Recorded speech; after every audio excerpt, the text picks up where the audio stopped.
pessoal, tudo bom? Eu sou Daniel Espolaor, sou cofundador da Coru e esse aqui é o podcast Vozes Coru, que a gente usa para falar de negócio e RH, tendências, trazendo gente legal para contar histórias que eu acho que vão transformar a vida de quem opera aí na ponta. Hoje a gente está com o Sérgio, trabalha na Jamef. Eu vou pedir para você se apresentar, mas antes de mais nada, super obrigado por ter topado o convite e vir falar de um RH diferente aqui, mais real. Fica à vontade, conta pro pessoal quem você é e depois a gente engata o papo aqui. Legal, obrigado Daniel, obrigado equipe, todo mundo aí que está reunido. É um prazer estar aqui com vocês, dividindo um pouco das minhas experiências, né, compartilhando um pouco também. Eu sou Sérgio Polvo, eu estou em RH há 25 anos, comecei minha carreira como auxiliar de limpeza. Eu gosto muito de falar isso, muito menos para falar, puto, o cara virou diretor, mas muito mais para ter um aprendizado que eu tenho lá de trás, que é, tem espaço para aprender. A partir desse espaço você vai crescendo, porque o mundo fica sem limite, né? Quando você se limita a não aprender o que está na tua frente, você vai perdendo espaço. Então foi daí que eu fui crescendo. Trabalhei em finanças, adorava número, adoro até hoje número. Também gostava de computador, virei desenvolvedor e virei desenvolvedor para RH. Foi aí que eu me juntei a RH, Hum, com uma vontade de destruir RH. No final do dia, eu achava que o RH era uma área que não me representava como colaborador, porque eu achava ele queria me enquadrar num nine box, queria falar se eu cruzo o braço é ansioso, se balança a perna, não sei o quê. Eu falava, cara, eu quero acabar com o RH, porque o RH é o líder, faz o papel dele bem feito. E hoje eu sei que RH é muito mais do que isso. Estou apaixonado, não quero largar RH, né? São 20 anos já de história. Sou carioca, estou aqui em São Paulo há 20 anos, sou casado com o Nelson há 18 anos, eu tenho uma filha de 20, que é a Mônica, e sou um cara muito feliz, assim, no geral, estou aqui disposto a compartilhar e devolver tudo que eu ganhei também ao longo dessa minha jornada, né? legal, cara. Obrigado. É engraçado, né? Hoje a gente vai falar do RH que gera resultado, né? E aí eu tenho um certo ranço, confessando aqui, que essa história de falar de RH é estratégico.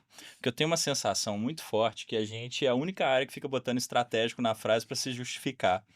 O que para mim é um indício que muitas vezes a gente não sabe ser isso. E aí vem a necessidade da explicação sem conteúdo. É, E aí eu acho que a primeira coisa que eu queria te perguntar, assim, quando é que o RH de fato faz diferença? Quando que o RH muda o jogo do negócio? É muito legal o que você está falando, porque eu também tenho essa sensação que você tem, que o RH está sempre querendo se enquadrar em alguma coisa, né? O RH estratégico, o RH business partner, o RH que entende de negócio, e agora falando de RH humano, que essa eu não entendo mesmo, né? É, O RH, o essa é ruim também. 4.0 humano, eu falo, oi, né? O RH nasceu para isso no final do dia. Então, assim, eu acho que o RH, ele só se torna estratégico a partir do momento que ele entende do negócio, sim, mas ele faz o papel dele, que é garantir que as duas coisas funcionem, que as pessoas estejam felizes para atingir os resultados. Então, acho que colocar essa coisa do estratégico foi uma pressão que veio, porque tem muito RH que começou muito longe do que a gente está falando também, né? É o RH que só falava de benefício, o RH que só falava de cultura, mas sem entender o impacto disso no mundo real, um RH que você estava discutindo um problema super estratégico, e o RH vinha com uma agenda que parecia que estava desconectada. Então, acho que essa palavra surgiu muito mais para poder, de fato, colocar o RH na mesa, quando o RH entende do negócio e a contribuição dele é para o negócio também. Não é uma contribuição que eu já ouvi muitas vezes na minha carreira, tipo, vamos falar de pessoas, chama o Sérgio. Não, vamos falar de negócio, chama o Sérgio. Porque as pessoas são parte desse negócio também, né? Então, acho que o grande lance para você ser estratégico é você, de fato, entender do negócio e você conectar as pessoas ao que você tem que entregar lá no fundo. E trazer para elas também uma condição de propósito. Então, acho que assim, não é fácil, falando parece que a gente consegue resolver isso em 5 minutos, você sabe que não é, né? Você já teve essa experiência É. também, mas eu acho que tem uma necessidade do RH se provar o tempo todo, porque eu acho que no fundo, muitos CEOs ainda não entendem, de fato, a contribuição crítica e importante das pessoas no processo de resultado da companhia.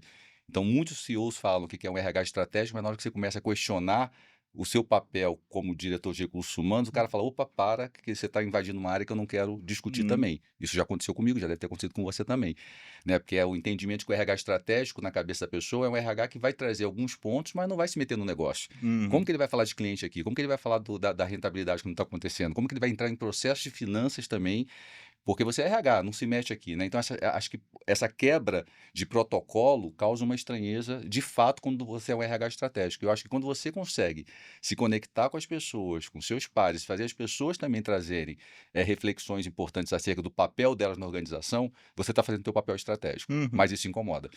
Porque você coloca as pessoas numa função menos operacional, numa função um pouco mais de trazer o que elas pensam, o que elas podem contribuir, e às vezes você está querendo só o comando e controle. Então tem Hum. esse problema nas organizações que a gente tem que lutar o tempo todo, né? Eu gosto de falar que você tem dois tipos de RH, né? Você tem o que tá na mesa e o que tá no cardápio. E tem uma coisa só que eu vejo que diferencia esses dois, né, que é o que conhece de negócio, versus o que não conhece. Você contou sua história, você falou que você começou como auxiliar de limpeza, você já foi programador. Eu comecei no mundo financeiro, eu trabalhava na área financeira, depois trabalhei com suprimentos, o RH também foi uma coisa mais tardia na minha vida. E apaixonei no Sai Mais, e aí já me perguntaram: "Você tem mais de 15 anos ou quase 20?" Agora eu já superei os 20, eu não preciso explicar mais qual a diferença de uma coisa para outra. Mas eu também tenho quase 20 anos e não pretendo mudar mas talvez para nós tenha sido mais natural, porque a gente começou em outro lugar, e aí talvez o incômodo de querer fazer diferente tenha sido uma fagulha. Mas e o RH de carreira, como é que ele faz? Eu acho que o RH de carreira, ele já se tocou também que tem que trabalhar de uma forma diferenciada. Então eu tenho muito orgulho que eu já formei mais de 5 diretores de recursos humanos, e pessoas que no começo falaram para mim assim: "Eu não quero ser diretor", porque para mim o primeiro ponto para você ser diretor de recursos humanos é conseguir lidar com números. Não dá para ser um cara Sim. que só fala de pessoas, você tem que também falar de números para você inclusive conseguir fazer as suas agendas andarem na organização. Então assim, eu acho que esse RH de carreira, ele já entendeu que tem que mudar a postura, que senão ele não sobrevive. Por que que começou a entrar engenheiro, gente de outras áreas no RH? Porque essa fragilidade da competência começou a ficar muito gritante, que as conversas vinham só para falar de pessoas num estilo um pouco mais superficial. Então acho que o RH de carreira, eu tenho visto poucas pessoas de verdade agora que têm esse pensamento mais ainda voltado para coisa só soft, que não fala de hard skills, que não fala de problema real da organização, né? Porque no final do dia, gente, é problema real da organização que a gente tem que Hum, lidar, né? Eu quando comecei, quando eu fui para a Unilever em Goiânia, eu queria contratar uma pessoa para trabalhar na fábrica. E ele chegou lá, um RH de carreira, claro e evidente. hum. E ele começou a conversar comigo, falou: "Poxa, Sérgio, porque Peter Drucker, não sei o que." Eu falei: "Meu amigo, você lê Tititi? Lê contigo?" Aí ele se assustou, eu falei assim: "Porque isso aqui é a vida real. O cara na operação não, tá, não quer saber de Peter Drucker." No fundo, eu quis só quebrar ele, para ele entender que, assim, menos conceito e mais realidade também, porque não adianta você pegar só o conceito que você não vai aplicar ali no dia a dia. Então, acho que o RH de carreira ele tem que entender que essa parte conceitual que ele traz é muito poderosa se ele conseguir linkar a parte de negócio. Porque, de novo, conhecer de negócio é primordial. Não tem como. Eu fui trabalhar em empresa que era rolamento de motor, eu tive que entender como funcionava o processo produtivo. Senão, como que eu vou impactar com carreira, vou impactar com trilha, vou impactar com processos de remuneração? Então, entender de negócio é primordial, mas também não precisa ser aquela pessoa que só fala de negócio, porque também, alguns anos atrás, você sabe que o RH que falava de pessoas era quase que abominado, né? Sai Uhum. da sala que você está falando de pessoas, né? O RH tem que falar de número, tem que falar de negócio. Então, acho que hoje a gente está num momento mais equilibrado, e eu sinto que o pessoal de carreira está conseguindo se conectar essa realidade, porque a pressão também ficou um pouco menor. Né? Não sei Uhum. se você sentiu isso nas organizações que você passou, mas teve uma coisa que o RH ele teve que bater em algumas paredes aí muito fortes, né? Agora o RH só fala de negócio, e pessoas virou uma coisa que estava à parte, né? Hoje eu Uhum. sinto que essa coisa está mais equilibrada. Eu tenho é legal você falar isso, que me fez pensar aqui. Eu tenho uma sensação que você teve RHs que conseguiram romper a barreira de resistência que você citou, assim, pô, não, você está se enfiando no meu negócio. Eu acho que tinham 2 resistências, né, você está se enfiando no meu negócio, 2, você não entende nada do meu negócio. Então, aí você fica numa posição também muito frágil, porque você não pode ser uma coisa nem a outra, né. E eu vejo que tem muitos RHs que conseguiram superar essas 2 barreiras, porque eu acho que se intrometeram e aí conseguiram provar valor. Isso tem uma característica em comum para mim, assim, entende de número, sabe fazer conta, inclusive com os números de pessoas também, e tem muita técnica. Tem técnica, sabe fazer, sabe como que constrói, sabe por que que as coisas são do jeito que elas são, sabe quais ferramentas funcionam para aquele ou para esse negócio ou para aquele negócio, porque a solução não é igual, né. Então eu percebo uma evolução, mas eu percebo também um sentimento de angústia, sabe, assim, de: "Pô, mas como é que eu vou aprender de negócio?" Eu gosto de falar que aprender de negócio é aprender de negócio. Então, assim, se a sua empresa vende o produto ou serviço XPTO, você consegue vender também, né? Se você monta motor, eu dava exemplo, eu trabalhei em cervejaria, né? Tem a enchedora, que é a máquina que enche as garrafas, as latas. Você entende como é que a enchedora funciona? Por que que ela roda para que lado que ela roda, pelo menos? Então, entender de negócio é entender de negócio, não tem muita opção, né? Mas, legal. Vamos falar do negócio Jamef, então, é a realidade que você está vivendo hoje. Assim, qual que é o momento do negócio? O que que são as prioridades? Como é que você está se conectando com essas coisas? Eu Qual acho que é o seu assim, papel lá dentro, né? muita gente me pergunta, porque muita gente conhece a minha história, e de repente eu estou numa empresa tradicional, 63 anos de mercado, né? Transportes, né? O pessoal fala: "Puxa, como que está sendo sua jornada lá?" Porque eu vim de empresas de tecnologia, empresas super disruptivas, e por incrível que pareça, as pessoas se espantam quando eu começo a falar, a gente está tendo uma jornada de transformação muito grande lá.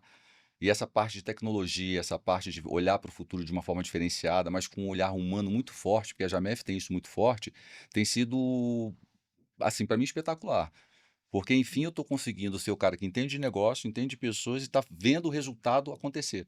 Né? A gente fez transformações, a gente construiu novas áreas, a gente trouxe processos novos para a companhia, a gente ouviu as pessoas e a gente fez coisa. Eu cheguei lá, para você ter uma ideia, era tudo meio que QR Code, tecnologia, e eu falei, cara, tem 2.800 pessoas que estão na operação que não têm acesso ao celular, não têm acesso à parte de informática. Né? O Uhum. candidato a motorista, como que ele vai colocar um QR Code? Está dirigindo, vou pegar o QR Code para me inscrever na vaga. E eu tive que fazer o processo ao contrário, de falar: "Não, vamos offline, vamos entregar currículo na porta, vamos fazer uma coisa mais simples para Uhum. as pessoas se conectarem". Agora tem o WhatsApp e tudo, né, mas no começo foi assim: "Vamos colocar um quadro de aviso para as pessoas saberem o que está acontecendo na empresa". Uhum. Olha que loucura, né.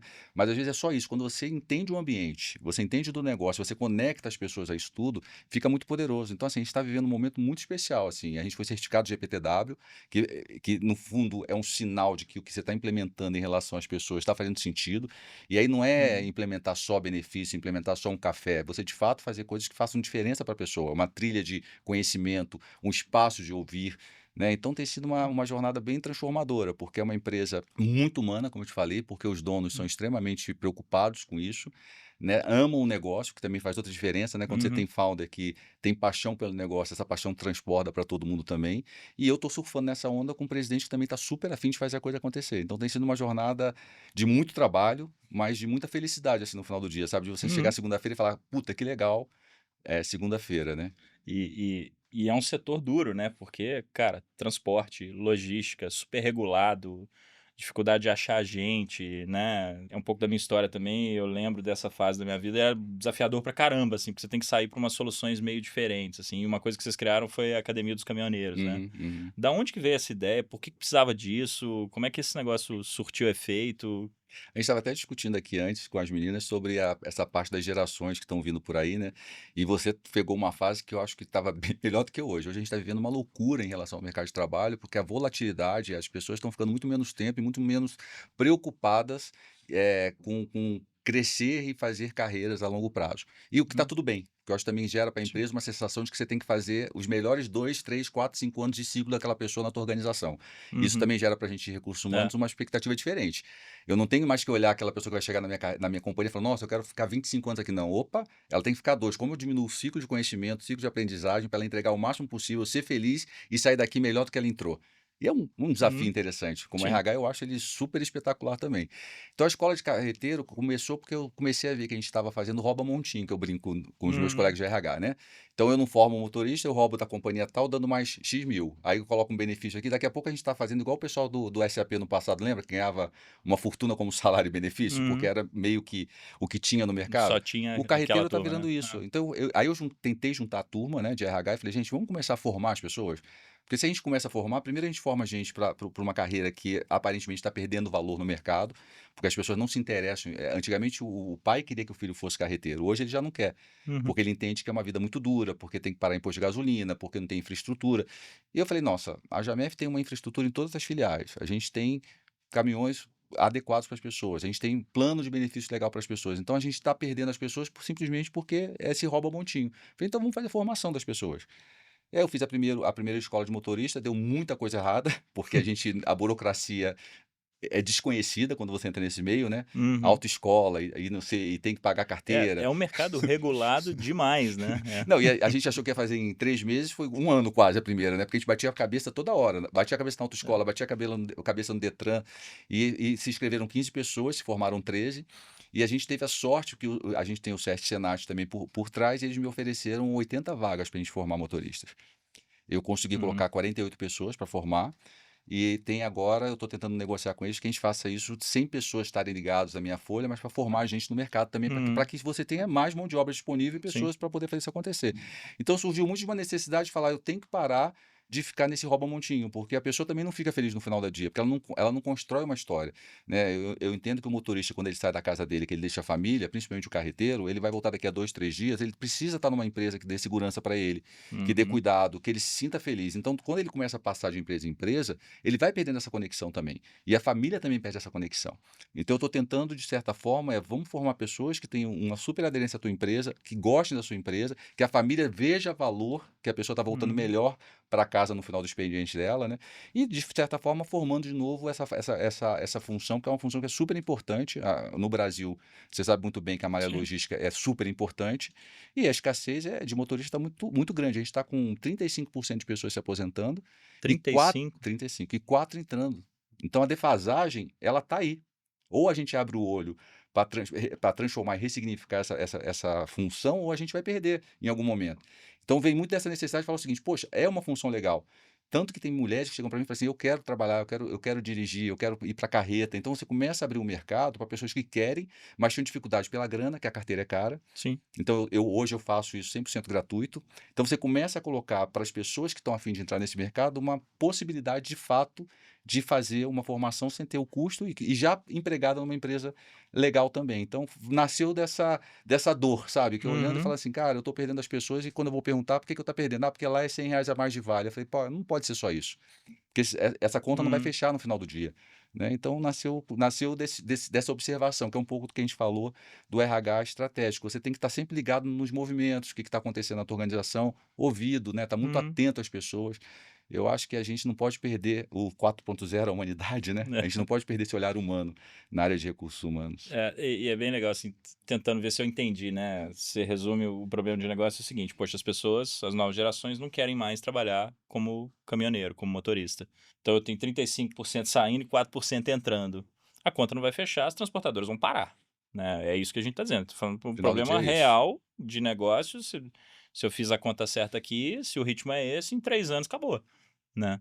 Então, quer dizer, problema de negócio real. Mas, ao mesmo tempo, quando você traz elementos como uma ambição de carreira, um ambiente legal, um orgulho da profissão e outros elementos assim de conquista, valorização do seu esforço, você traz elementos muito humanos que resolvem um problema de negócio muito imperativo. Exato. É isso, É né? isso, é isso. É quando os dois hemisférios se juntam, não se unem.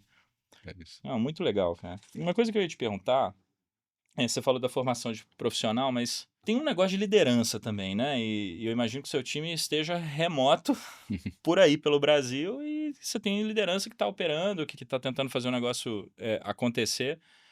Como é que você lida com liderança hoje em dia, assim? Porque eu tenho visto um assunto meio mal parado, menos gente querendo liderar, entendendo que isso é uma carga muito forte, ao mesmo tempo a liderança é um time muito pressionado, porque você tem a pressão do negócio e da hierarquia, mas ao mesmo tempo você tem a pressão do time que quer a condição melhor, que quer melhorar de vida, que quer Uhum, carreira ou que não uhum. quer ficar no negócio. Então, quer dizer, fica ali no meio espremido. Como é que você está lidando com esse assunto?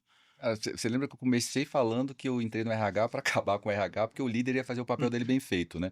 Então esse é um pouco a minha frustração ainda, porque eu acho que é um assunto, como você falou, ele é um assunto incômodo e mal resolvido, porque o líder também é uma pessoa. Ele também tem medo, ele também está preocupado com o que está acontecendo à volta dele, ele também está com medo de perder emprego, ele também não tem coragem de falar das vulnerabilidades dele. Então o que eu tenho trabalhado é de falar para as pessoas o seguinte: seja vulnerável. Eu só vou conseguir te ajudar como líder se você for vulnerável. Se você achar que você sabe tudo, que você não precisa de ajuda, você vai em algum momento explodir.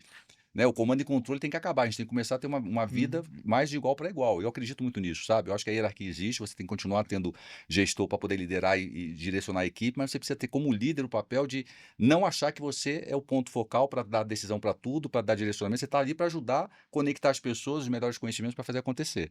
Então a minha jornada tem sido uma jornada muito de trazer para as pessoas essa coisa da vulnerabilidade. Seja vulnerável. Porque se você não for Uhum. vulnerável, a gente não vai conseguir te ajudar. E aí eu ligo as ferramentas da companhia. A avaliação de desempenho não está ligada à remuneração, porque quando está ligada à remuneração, no meu ponto de vista, todo mundo quer ficar. Ela dá uma inflada, né? Opa, você vai querer ficar em desenvolvimento? Não vai, vou Uhum. perder grana. Então eu tento desconectar para que a pessoa entenda que aquilo é a hora dela falar onde ela está indo bem, onde ela não está indo bem, porque ela precisa de ajuda. E isso tem sido muito poderoso, que a gente consegue fazer programas dentro da companhia muito focados para essa liderança. Então é trazer cases reais, é conectar as pessoas que têm problema para quando tem um problema, uma tentar ajudar a outra com alguma coisa Uhum. já vivida também. Então eu estou tentando simplificar o processo. Então eu tenho casos de sucesso, né. Ontem eu estava conversando com um encarregado da operação, que era uma pessoa que tinha um absenteísmo altíssimo. E a gente foi conversar com ele e falou: "Bicho, teu absenteísmo está vindo porque você simplesmente a pessoa falta, você não se preocupa porque que ela faltou, você já acha que ela é um problema, já dá uma advertência, e as pessoas estão se sentindo constrangidas, né. Escuta, às vezes Uhum. escutar a pessoa, ela está faltando porque a mãe está doente, porque o filho está doente, e a gente também tem que ter um pouco de empatia. E ele, no começo, ele falava assim: "Não, porque tem que empurrar", porque ele veio de uma geração que Uhum. empurra para fazer, é operador, né. Sim. E aí ontem ele estava falando comigo, ele falou: "Sérgio, ó, o meu absenteísmo está super baixo, porque eu estou fazendo tudo que a gente combinou. Estou conversando com as pessoas, estou abrindo espaço para trazer para elas quando elas estão com algum tipo de problema, e tomando decisão rápida quando a pessoa está atrapalhando e eu dei feedback e não resolveu". Aí eu estou falando: "Cara, que legal, atingiu um Uhum. objetivo de um líder júnior, que antes era resistente a fazer o papel dele, porque achava que o papel dele era empurrar a operação para a produtividade, e hoje ele Uhum. entende que a produtividade vem do ser humano também estar feliz e ali e se sentindo acolhido no final do dia". Né, agora a gente está fazendo um programa específico para mulheres também, que é a Rota Delas, que a gente está pegando Uhum. 50 mulheres de supervisor até gerente também para formar nessa liderança mais, Uhum. eu não é simples no final do dia, porque mas a liderança como ela tem que ser, que é uma liderança próxima, empática, que junte as pessoas para tirarem o seu melhor também. Então tem sido uma jornada, concordo com você, ainda frustrante, porque no final do dia às vezes você caminha, caminha, caminha, quando você vê você dá 2, 3 passos atrás, né, porque tem líder que fala que está indo contigo, daqui a pouco você vê que ele não está indo contigo. Uhum. Né, ele tá falando: "Não, eu tô super aberto para mudança", mas no final ele continua lá, comando e controle, né, ele continua sendo a pessoa que força a pessoa no limite máximo. E eu tenho muita preocupação, independente de NR1, eu sempre tive uma preocupação de que a empresa faça as pessoas saírem mais saudáveis do que elas entraram. Então eu tenho muita, eu falo muito para meus líderes, burnout aqui dentro é uma coisa que eu não quero ouvir falar, porque é um problema que a gente está criando, a gente pode não criá-lo, né, e Uhum. o líder tem um papel importante nisso. Mas eu entendo que é uma coisa bem ainda, eu acho que eu tenho caminhos para resolver, para ajudar, mas se falar que já é uma coisa solucionada, que tem um book, não tem. Eu acho que ninguém tem um book de É. como fazer seu gestor ser um líder de verdade, que entregue resultado, entregue pessoas felizes, né, que faça a coisa acontecer. Mas é uma É. jornada que você tem que é quase que você vai costurando de acordo com o que precisa, sabe. Você é quase um alfaiate, né. Uhum. Então aqui nessa área tá precisando disso, vamos transformar nisso também. Aí ontem a gente fez um treinamento também lá em BH e uma pessoa começou a falar para mim: "Puxa, que legal, a gente está tendo um treinamento agora que traz caso real". Né, que a Uhum. gente não fica só no conceitual, a gente está falando de comunicação violenta, não violenta e normalmente quando vai só para o conceito as pessoas têm dificuldade de entender isso, né. Uhum. E aí quando ele começou a dar exemplo, ela falou: "Pô, agora eu entendi o que está acontecendo". Então eu estou tentando trazer essa simplificação na comunicação do treinamento, para uma metodologia mais ativa em que o cara faça parte do processo, trazendo exemplo e aí se tornando vulnerável. A partir do Uhum. momento que eu como diretor também sou vulnerável quando eu preciso ser. Eu estou em reunião com todo mundo, vem uma questão que eu não sei, eu falo: "Opa, não sei. Alguém consegue me ajudar?". Porque aí você fala: "Opa", é a gestão por exemplo que a gente fala, né, Sim. por que que o diretor tem que ter todas as respostas? Eu não tenho todas as respostas, né, eu sempre fui um cara que eu nunca tive todas as respostas e está tudo bem, mas, tem gente que não gosta de lidar com isso, né. A É. estagiária uma vez me questionou, e eu mudei a minha opinião, o pessoal falou: "Nossa, você mudou a opinião por causa da estagiária?" Eu falei: Que É. sentido tem isso que a gente está falando no final do dia, né, o líder é aquele que está escutando todo mundo que está à sua volta também, né". É engraçado que esse negócio de mudar comportamento, né, nos falta ferramenta, né, é difícil mesmo. E, afinal de contas, se fosse fácil, não tinha NR1, né. Muito provavelmente a gente estava melhor. Mas, você está falando muito de vulnerabilidade, de escuta e tal, e a Coroa é uma empresa de 3 anos de operação, né, a gente é super novo. E a gente quis fazer um rascunho de cultura, a gente combinou com a turma que era assim: "Ah, vamos escrever alguma coisa aqui, que a gente acredita, e que agora a gente junto vai tentar praticar". Porque a gente nunca praticou, a gente está começando, e a gente junto vai ter que se achar aqui. E são 7 coisas, já foram 5 que viraram 7, mas uma delas é escuta. E a forma que a gente mais traduz isso para o time, ou quando eu tenho a oportunidade de falar sobre isso, é isso que eu digo, é que cada opinião vale um, não tem peso de voto. Uhum. Porque a hora que você perde a capacidade de escutar, você perde a capacidade de aprender, você perde a capacidade de evoluir, você perde toda a sua capacidade de ser um negócio produtivo, né. eu gosto do David Green, né, não é da Tititi, mas esse é o David Green, ele Falselete X, tá é, tudo bem. eu leio cara, às vezes eu leio Hugo Vocês estão de Gloss. Não, fofoca, vai. Hugo Hugo Gloss Gloss, já Hugo valeu. Gloss, eu confesso. Mas, cara, o David Green é um cara de people analytics, né, então mexe com números, estatística, não sei o que, tal, tal, tal, mas e ele traz muitos insights, assim, eu gosto de seguir, mas ele fala um negócio, ele fala: "A habilidade mais importante da década é a escuta, não é IA", né, porque a gente fica com esse negócio de IA também, eu acho que tem um limite, mas é a escuta. É ela que faz você articular a solução de problema, é ela que faz você resolver as coisas, é ela que faz você ser mais propositivo e tal, Inclusive né. você amplia a tua visão, né. Eu acho assim, eu sinto que eu virei esse RH um pouco diferenciado dessa média que a gente está falando do passado, porque eu sempre tive muito aberto a não falar o não. A pessoa falava para mim o seguinte: coisa básica, eu queria tirar minhas férias em 4 vezes. Eu, em vez de perguntar: "Não pode, porque a lei só permite", eu falava assim: "Por quê?". Porque às vezes a pessoa está com uma necessidade que não tem nada a ver com parcelar as férias em 4 vezes. Uhum, Sabe, e aí a escuta vai trazendo você para um outro lugar, né, o não automático, e eu aprendi isso, vou te falar a verdade, foi uma diretora que me ajudou, porque eu era super rígido. hum, Porque eu vim de finanças, vim de tecnologia que finanças tem que fechar o número, tecnologia você tem que fechar o sistema senão ele não roda, é if e hum. diff. Aí chego em RH para remuneração, meu amigo, eu decorei o manual, o pessoal É, chegava na minha sala, remuneração o pessoal chegava na minha sala e falava assim: "Sérgio, eu queria dar um aumento". Tá não, acima de 100%, não pode. Eu era o homem manual, rápido, eu uhum. falava: "Cara, eu sou muito ágil, que RH maravilhoso". Eu resolvo tudo que chega pra mim, né. A minha diretora voltou e falou: "Sérgio, acho que você vai voltar para finanças, porque o Steven gosta muito de você, porque você não serve para ser RH". Eu falei: "Oi? Como assim não serve para ser RH?". Ela falou: "Não, você é muito duro, você é muito dentro do manual". Eu falei: "Desculpa, eu não sou assim. Eu tô assim porque eu achei que isso era O ser o esperado, né. RH, o esperado. Me dá mais 2 meses, se eu não for legal, você me manda embora, que eu não quero voltar para finanças". E eu mudei a partir daquele momento, porque eu estava dentro de uma caixinha achando que eu estava fazendo certo, e ela veio e quebrou essa caixa, né. E aí ampliou a minha visão de não falar não. Porque eu fui o cara que Uhum. comecei falando não. E se ela não fizesse isso, eu ia ser aquele cara de remuneração insuportável, que a pessoa fala: "Meu Deus, vou ter que falar com o Sérgio". Você fica postergando aquela conversa, né, porque você já É. deve ter vivido com Uhum. pessoas, de remuneração que eram super estritas, como eu era no começo, e eu não Eu já fui esse cara. é, é. Porque é isso, É, você é esperar de você uma coisa quase que radical, né, para você sim. poder garantir o orçamento, garantir o budget. E quando ela veio com isso, eu falei: "Caramba, eu posso ser o que eu sou". Porque na verdade, apesar de eu ter vindo lá de baixo, na minha família de comunidade, a história do brasileiro, 5 Uhum. filhos, pobre, eu sempre tive essa visão ampliada, porque meu pai sempre foi um cara que ele sempre trazia pra gente, eu brincava que meu pai é aquele cara do Viva a Vida, né, Uhum. aquele, né, velho, eu não lembro, né, do Principeso, aquele cara que criava fantasia na vida dos filhos. Tá. Meu pai era essa Aham. pessoa. Do A Vida é Bela. A Vida é Bela. O meu Aham. pai era essas pessoas, a árvore de Natal era, hoje eu vejo, ela era murchinha, mas a montar a árvore de Natal era uma fantasia, tinha música, Uhum. quebrava disco na nossa cabeça. Meu pai era um cara absurdamente, Criativo. criativo. E eu era esse cara, só que eu não podia ser diferente, porque eu precisava do dinheiro para pagar as contas da minha casa. Então como que eu ia falhar? A minha forma de não falhar era ser o melhor pessoa possível, dentro do que eu podia fazer, dentro de um processo também que era um recorte da diversidade, que naquela época, que eu estou falando de 20, 30 anos atrás, não era tão aberto como é hoje, então eu tinha também que me provar o máximo possível, porque, o gay tem que se provar o máximo possível para estar nessa posição. Então foi uma abertura que ela fez de universo, eu agradeço ela até hoje. Eu encontro com ela, ela não gosta que eu fale isso. Eu falo pra ela assim: "Muito obrigado, porque se você não fizesse isso, eu não sei o que seria da minha vida". Eu seria um cara frustrado, talvez ganhando dinheiro, porque você vai crescendo dentro de um processo, mas infeliz, né. E ela me trouxe essa amplitude que às vezes até eu tenho que me segurar, porque às vezes eu começo a viajar É. demais, meu time fala assim: "Menos, chefe". Você não tinha fila na porta, agora você tem, né. E eu gosto muito disso, então a escuta Hum. para mim ela é primordial. Se você não É. tiver aberto sua escuta e a sua vulnerabilidade de falar: "Não estou entendendo o que você está falando, explica de novo.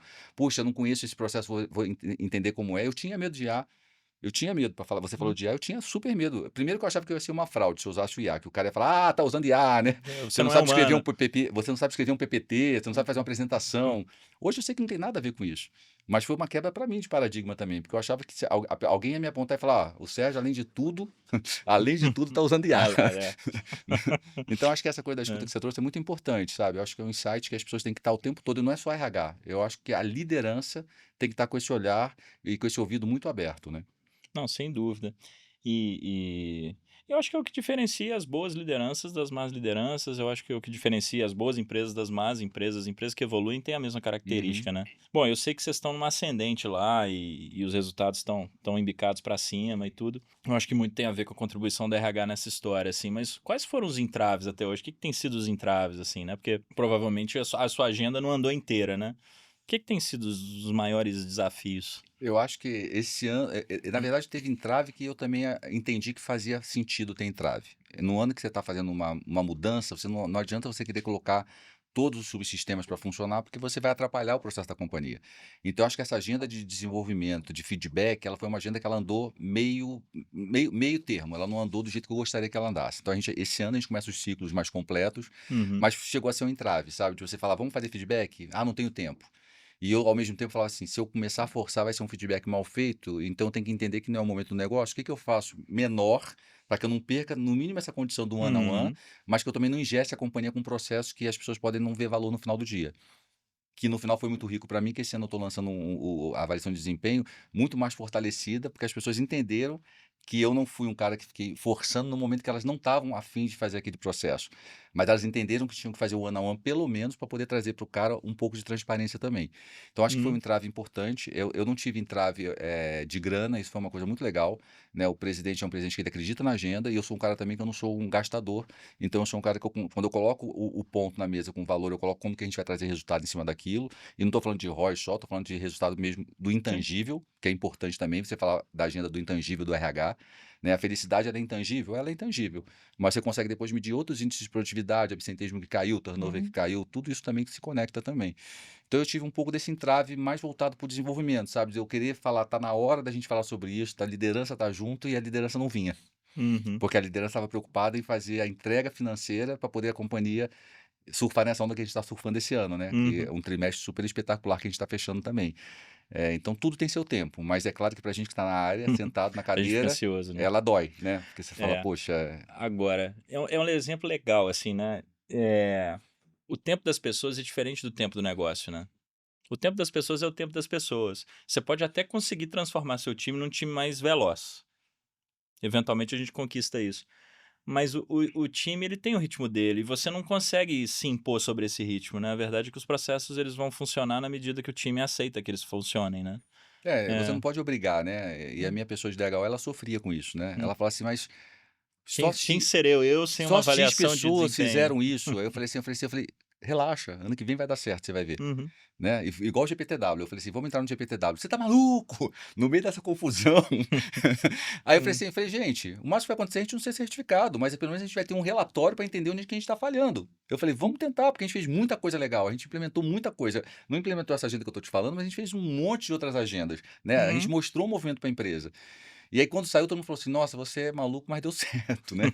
Você estava fora da caixa, mas deu certo". Eu falei: "Puxa, no final é isso também, tem hora que você tem que arriscar, porque eu não tenho medo da não certificação, eu tenho medo de não enxergar o que está acontecendo na organização. Eu tenho medo de ser enganado pelos meus olhos pelo ego, de falar: 'Nossa, eu sou maravilhoso', e a companhia está derrubada lá embaixo. Eu não Uhum. vou ser essa pessoa. Eu prometi para mim, desde que eu entrei em função gerencial, que eu ouvi o Emicida falando que você tem que tomar muito cuidado, que quando você é pobre ou preto ou LGBT e você chega numa posição de poder, você fica invisível. Você deixa de ser gay, você deixa de ser preto, você deixa de ser mulher, você vira o gerente, você vira a diretora. Então Uhum. não entre nesse clubinho, porque você tem que lembrar de onde você veio e que tem muita gente que precisa vir junto contigo também. E eu tenho essa preocupação. Então, assim, eu não sou o cara de gabinete. Eu não consigo ficar falando, nossa, que projeto maravilhoso. Eu quero testar. Eu chamo um grupo, falo como é o projeto, porque eu não quero ser enganado. Então, eu sou o cara que, para Uhum. mim, eu tenho zero problema de lidar com uma pessoa que está indo no LinkedIn falando mal de um programa que eu estou fazendo. Eu, Uhum. na empresa, lanço e a pessoa fala assim, nossa, gracinha isso que vocês estão fazendo. Tá tudo bem. Eu não vou apagar, eu não vou chamar a pessoa e retaliar, porque eu preciso entender o que está impactando nela. Eu vou chamar para perguntar, o que você está achando que é uma palhaçada? Me Uhum. explica. Aí a pessoa fala assim: "Puta, você tem razão. Acho que eu tenho que me preocupar um pouco mais com isso". Então, essa certa humildade, eu acho que ela faz muita diferença, porque você trabalhar com RH para o seu ego é muito fácil. Você lança um monte de programa, Uhum. 2 anos depois você vai embora, a empresa perde tudo, porque você não teve compromisso com o negócio, não teve conexão com a cultura, e eu tenho muita responsabilidade com o que a companhia me paga. É um ganha-ganha no final do dia, né, não é eu não Uhum. estou lá fazendo um favor e nem eles estão fazendo um favor para mim, é um ganha-ganha. Então eu tento deixar o ego de lado. E foi a partir desse momento que eu ouvi o Emicida falando isso, porque eu estava entrando no clubinho, claro, é confortável. Era confortável já Uhum. não ser mais o gay, era confortável não ser o pobre, né? Era, É. era confortável ficar invisível. Então hoje eu entendo que ser invisível é ruim. Você precisa trazer a sua história junto para o que você está fazendo, né? E a minha história não vai ser apagada por isso. Eu tenho que estar lá, quando eu falo que eu fui faxineiro, pode parecer uma bobagem, mas o pessoal que está embaixo é muito poderoso. O cara fala, poxa, é Sim. possível, né? Não é possível, e aí eu explico o porquê. Abre a cabeça para aprendizagem, abre espaço para fazer as coisas acontecerem. Então, eu acho que é muito importante você lidar com essa coisa do ego, porque as funções gerenciais de diretoria trazem junto essa questão do ego, né? O cara tem que me elogiar. Quando o meu funcionário me elogia, eu fico, Uhum. uau. Eu prefiro que o meu funcionário fale que sim, não gostei do que você fez, sua comunicação é um problema, você tem um problema ali, porque aí eu consigo lidar com o que ele está me trazendo. Então, a gente colocou urna na empresa e vem, claro, aquelas reclamações que você já conhece, né? Não me abalam. Porque eu falo, que legal, o cara tá falando onde está doendo, e eu posso voltar para ele e falar o seguinte: isso eu não vou resolver. Uhum. Né? Ah, tô com um problema de VA, aumenta o VA. Você sabe que você que trabalhou em fábrica Eu é ouvi o isso resto da bastante. vida, né? É. Aumenta VA. Eu volto para ele e falo assim: olha, não dá para aumentar o VA. Porque tem isso, isso, isso, mas eu consigo fazer isso e tá tudo bem. Mas eu consigo explicar o porquê não estou fazendo. Quando eu não tenho essa visibilidade, os caras estão inflamando. Estão inflamando, e eu estou ali cego achando que o meu programa que eu lancei de Uhum. avaliação de desempenho é um sucesso. Então esse cuidado tem que ser tomado também para a pessoa de recursos humanos, que é o RH real, né? Que É. está ali vivendo o dia a dia, não adianta fantasiar, né? E a escuta de novo, né? De novo é a É a escuta. escuta de novo.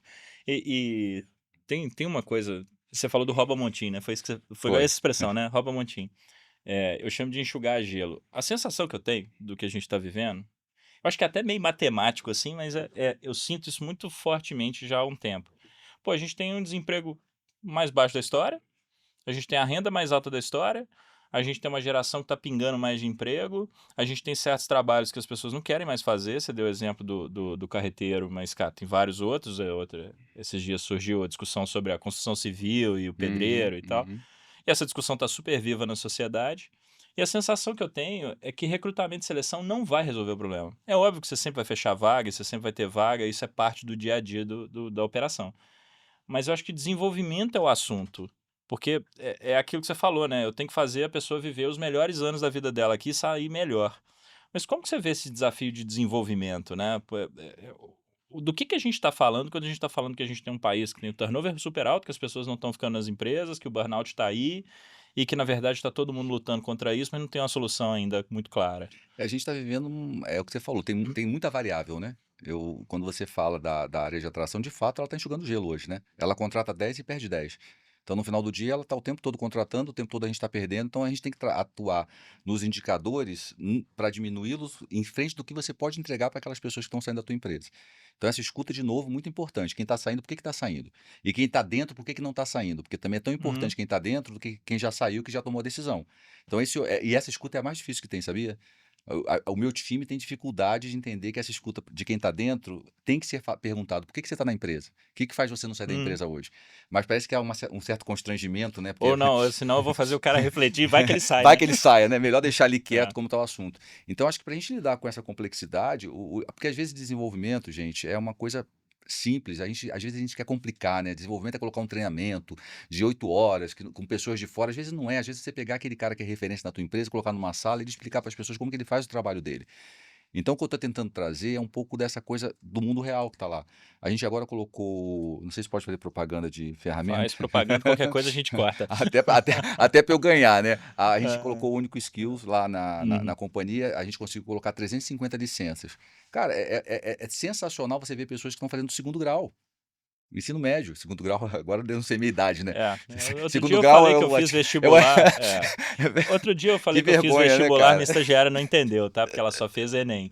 É igual, Então, é igual caiu a ficha, né? é, A minha filha outro dia falou, caiu a ficha, pai? Eu falei, tinha um orelhão que caía a ficha, né? é. O que Mas que é isso orelhão? Aí eu falei, não, vamos parar com essa mas história, pra alguém né? que tem mais de 20 anos de RH, é assim mesmo. Fez um download, né? Então, assim, eu acredito que a gente precisa, e aí o único entrou, a pessoa fazendo segundo grau, a gente me agradecendo, fala, puxa, eu estou enfim fazendo uma pós-graduação que eu não tinha condição. Então, às vezes, você dá uma condição para a pessoa fazer a escolha do que é bom para ela se desenvolver, também ajuda. Porque às vezes você quer enquadrar, né? Eu acho que você precisa trabalhar dessa forma. E a pessoa está querendo pegar uma coisa por fora. Então, o que eu faço com a Único? A Único tem 4 módulos. Eu falo assim, ó, você pode escolher 2, fotografia, Uhum. pescaria, mais 2 você tem que fazer em cima do teu plano de desenvolvimento. a jornada fica mais rica, né? Porque a pessoa Sim. escolhe uma coisa que vai ser diversão para ela, vai ser uma coisa de futuro, mais pessoal, versus uma coisa também que é profissional. Então é o tempo todo trazendo isso. É on the job training que eu acredito muito, é troca diária também, porque assim, por mais dinheiro que você invista, se ele não tiver conectado com a entrega final, vai ser nada e a pessoa vai embora e acabou. Então eu tento trazer para a jornada coisas que as pessoas estão falando, isso é importante. GPTW é um exemplo também, Hum. né? A gente está com embaixadores, ponto focal nas filiais, eles estão trazendo coisas que eu nunca imaginei que pudessem fazer diferença na vida das pessoas. Você imagina o quê? Um café, mudar a parede, e o cara tá falando assim, eu quero o trinquinho tal, porque isso vai me facilitar É. no banheiro. Aí você fala, caramba, isso custa R$ 10. Eu tô aqui achando que eu vou gastar 100 para fazer as pessoas felizes e você pode gastar 50%, 100% a menos. Então, assim, precisa ter esse olhar do que de fato faz diferença para a pessoa, conectar isso com o que faz diferença para a tua organização, porque aí fica muito poderoso no final do dia. Então, de novo, Daniel, parece até que eu estou em cima do muro, mas é porque assim, não dá para ter um manual de como fazer a coisa acontecer. Você tem que conhecer do negócio, conhecer a cultura da tua empresa e conhecer as pessoas que estão junto com você nessa jornada. Aí vai ser muito poderoso o que você vai fazer.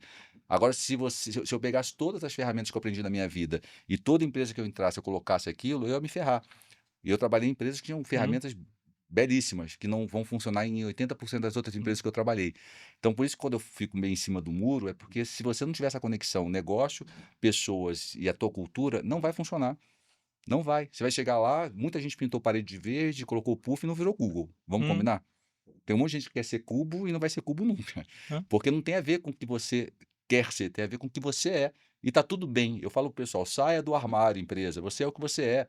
Pare de querer ser o outro, que quando você quer ser o outro, você vai perdendo as pessoas. Elas Uhum. entram, não se conectam porque a verdade não está acontecendo lá e vão embora. Então, ser você é muito poderoso. Tem gente que quer trabalhar de terno e tem gente que quer trabalhar de bermuda. E tudo bem, se Uhum. a sua empresa não quer bermuda, tá tudo bem. Agora não vai trazer, não vai querer depois reclamar que você não está trazendo jovem, que está super antenado, que quer usar meinha colorida, que quer andar de chinelo. É uma escolha. Mas tem que fazer a Uhum. escolha assertiva porque você entrega quando a pessoa entra. Porque também eu já vivi situação que eu fui contratado, me venderam um mundo, não tinha Glassdoor na época, então eu não conseguia enxergar o que estava acontecendo na empresa. Quando eu entrei, eu falei, opa, o que é isso?